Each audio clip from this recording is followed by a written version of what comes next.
अंतरिक्ष यात्री शुभांशु शुक्ला ने हाउ द जोश के साथ अपनी शुरुआत करते हुए भावुक अनुभव साझा किए। शुभांशु ने कहा, आज मेरे लिए बहुत डिफरेंट फीलिंग है। आप सबने जो किया उसके लिए आभार।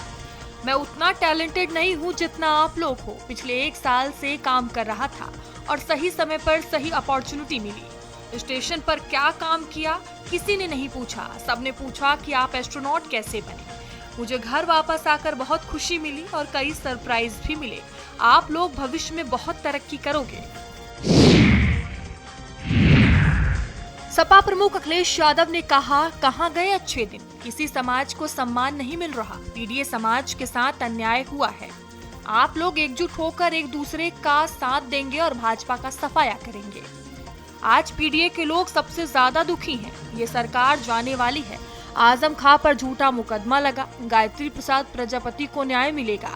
बांदा हमीरपुर के ऊंचे टीले सरकार को नहीं दिखते। यूपी में स्कूल से ज्यादा शराब की दुकानें खुल रही हैं। पढ़ाई करने वालों पर मुकदमा हो रहा है। सभी क्षेत्र के माफिया भाजपा के हैं। सुबासपा विधायक बेदीराम और डॉक्टर योगेंद्र यादव के बीच सीएससी प्रभारी पद को लेकर झड़प हुई थी। विधायक सीएससी पर निरीक्षण करने पहुंचे थे। इसके बाद डॉक्टर योगेंद्र यादव को सीएमओ कार्यालय से अटैच कर दिया गया और डॉक्टर अवधेश को जखनिया सीएससी प्रभारी बनाया गया। निक्की हत्याकांड में चौथा आरोपी ससुर सतवीर सिरसा चौराहे के पास से कसाना थाना पुलिस ने गिरफ्तार कर लिया। पहले पति और जेठ रोहित भाटी को गिरफ्तार किया गया था। जेठ पर निक्की को प्रताड़ित करने और अपने भाई विपिन के साथ मिलकर परेशान करने का आरोप है। पुलिस ने अब तक कुल 3 आरोपियों को हिरासत में लिया है। निक्की को सभी ने मिलकर पेट्रोल डालकर मौत के घाट उतारा। कांग्रेस महासचिव प्रियंका गांधी ने एसएससी छात्रों पर पुलिस बल प्रयोग को शर्मनाक बताया। उन्होंने कहा कि हर परीक्षा में धांधली, हर भर्ती में घोटाला, पेपर लीक से पूरे देश के युवा त्रस्त हैं। भाजपा राज में भर्ती प्रक्रियाओं में भ्रष्टाचार व्याप्त है। बात सुनने की जगह लाठियां बरसाना दुर्भाग्यपूर्ण है। मुख्यमंत्री की सुरक्षा का जिम्मा फिर से पुलिस को सौंप दिया गया है। सीआरपीएफ की Z3D की सुरक्षा वापस ले ली गई है। सुरक्षा वापस लेने के आदेश जारी कर दिए गए हैं, जबकि पुलिस सुरक्षा कर्मियों की संख्या बढ़ा दी गई है। हमले के बाद पहले मुख्यमंत्री की सुरक्षा बढ़ाई गई थी। केंद्रीय गृह मंत्री अमित शाह ने जगदीप धनखड़ के इस्तीफे पर कहा कि उन्होंने स्वास्थ्य कारणों से ये कदम उठाया। शाह ने कहा कि इसे अनावश्यक ना घसीटे। धनखड़ जी एक संवैधानिक पद पर थे और उन्होंने संविधान के अनुरूप अच्छा काम किया।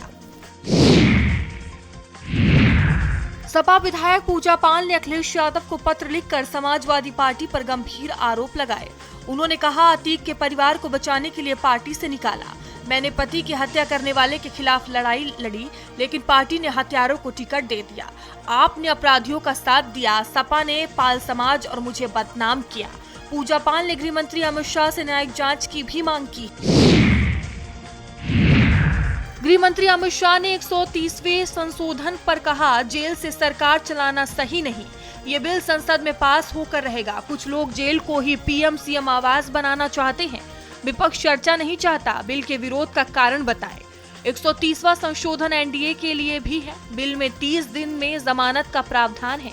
जमानत नहीं मिली तो पद छोड़ना पड़ेगा। हाई कोर्ट और सुप्रीम कोर्ट के पास जमानत का अधिकार है। विपक्षी नेता राहुल गांधी ने एसएससी अभ्यर्थियों और शिक्षकों पर लाठीचार्ज को शर्मनाक बताया।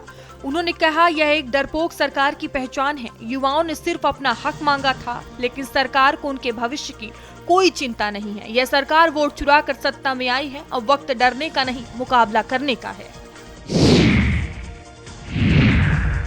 बीजेपी सांसद भोला सिंह ने सपा के पीडीए पंचायत पर कहा, सत्ता में आने का सपा का सपना पूरा नहीं होगा। उत्तर प्रदेश 2027 में 2017 को दोहराएगा। पूजा पाल पिछड़ी जाति से हैं, लेकिन सपा ने उनका साथ नहीं दिया। कांग्रेस नेता मल्लिकार्जुन खड़गे ने प्रदर्शन कर रहे छात्रों पर लाठीचार्ज को शर्मनाक बताया।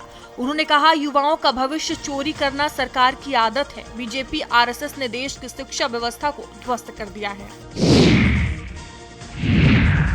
आप प्रदेश अध्यक्ष सौरभ भारद्वाज ने कहा कि एसएससी स्टूडेंट्स पर लाठीचार्ज किया गया। छात्र शांतिपूर्ण तरीके से प्रदर्शन कर रहे थे।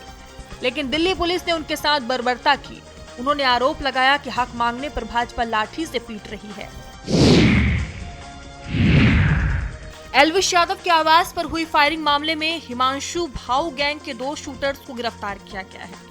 घटना 17 अगस्त को हुई थी। पुलिस ने पिस्टल, 4 कारतूस और मोबाइल फोन भी बरामद की। 7वीं कक्षा का छात्र प्रेमानंद से मिलने के लिए लखनऊ में साइकिल पर वृंदावन पहुंचा। छात्र ने लगभग 400 किलोमीटर की दूरी तय की। घर से बाहर जाने से परिजन परेशान थे। पुलिस ने सीसीटीवी की मदद से छात्र को खोजकर सुरक्षित वापस लाया। मंत्री असीम अरुण ने सपा पर हमला करते हुए कहा कि नवाब सिंह और उनके भाइयों ने फर्जी वोट जारी किए। अरुण ने कहा, नवाब और उनके भाइयों के 2-2 जगह वोट थे।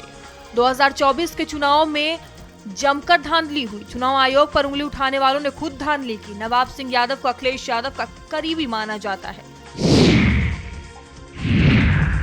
एस्ट्रोनॉट शुभांशु शुक्ला ने अपनी पत्नी और बच्चों के साथ सीएम योगी से मुलाकात की। यह मुलाकात सीएम आवास पर हुई। अब इस मुलाकात की पहली तस्वीर भी सामने आई। दक्षिण गाजा के देरेर अल बलाह में नासिर अस्पताल में हुए हमले में कम से कम 8 लोगों की मौत हो गई, जिसमें 4 पत्रकार भी शामिल हैं। मृतकों में एपी के फ्रीलांसर मरीम डग्गा के मोहम्मद सलाम भी शामिल हैं, जिनकी जान चली गई है। साथ ही फोटोग्राफर हातेम खालिद घायल हुए हैं। सीपीजी के अनुसार पिछले 22 महीनों में 192 पत्रकार मारे गए हैं। गजा युद्ध पत्रकारों के लिए सबसे खतरनाक बन गया है। कासगंज से राजस्थान गोगाजी के दर्शन के लिए जा रहे 100 श्रद्धालुओं के जत्थे के साथ एक सड़क हादसा हो गया, जिसमें कासगंज के 9 लोगों की मौत हो गई, 42 लोग घायल हो गए, जिन्हें अस्पताल में भर्ती करवाया गया। मुख्यमंत्री योगी आदित्यनाथ ने घटना का संज्ञान लिया और मृतकों के परिजनों को 2-2 लाख और घायलों को 50-50 हजार की आर्थिक मदद देने और इलाज का खर्च सरकार द्वारा खर्च करने का आदेश दिया गया। मृतक को सोरो और रफातपुर क्षेत्र के निवासी थे।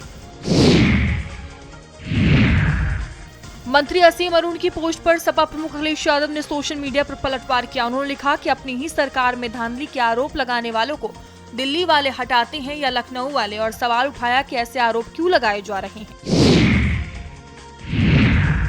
एक आईएएस अधिकारी संदीप भागिया पर महिला अधिकारियों द्वारा यौन उत्पीड़न का गंभीर आरोप लगाया गया। आरोप है कि उन्होंने खुद के अधीनस्थों की जांच कमेटी बनाई और विशाखा कमेटी भी 10 दिनों में बदल दी। आरोपों में घूरना, रात भर वीडियो कॉल, छिपकर वीडियो बनाना, विरोध पर फर्जी आरोप लगाना और निलंबित कराने जैसी बातें शामिल हैं।